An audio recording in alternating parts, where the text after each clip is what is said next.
Basil Seggos leads New York State's Department of Environmental Conservation, but recently he found himself leading another mission, delivering ambulances donated to war-torn Ukraine. I spoke with him about why he felt the need to take personal leave for what was a dangerous undertaking.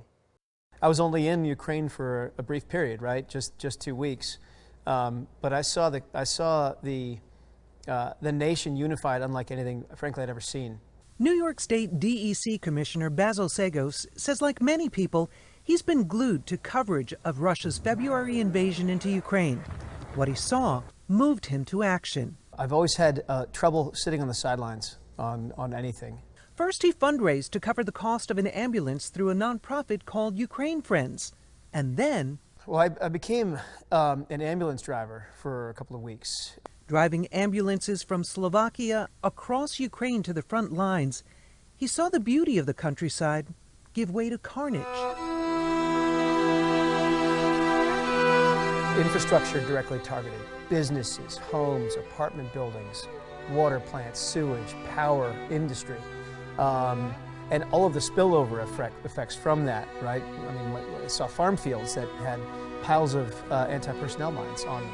I think part of Putin's plan was to damage the countryside so severely to make these areas uninhabitable for a long time. Entering a bunker that had been used by Russian soldiers, he couldn't believe the squalor.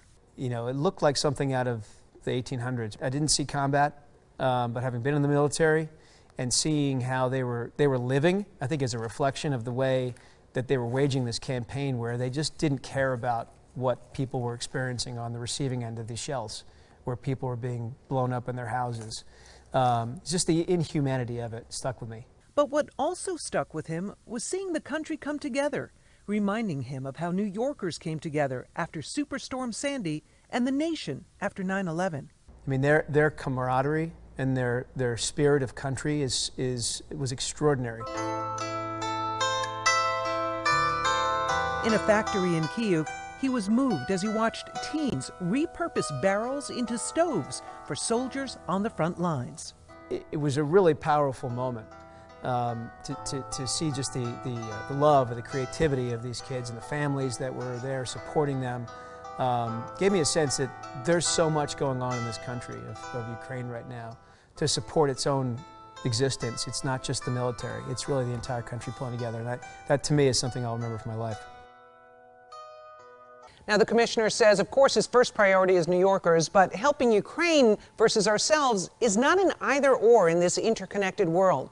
While we will have a link to the group Ukraine Friends he worked with, he encourages everyone to find a charity they can support and continue helping Ukraine.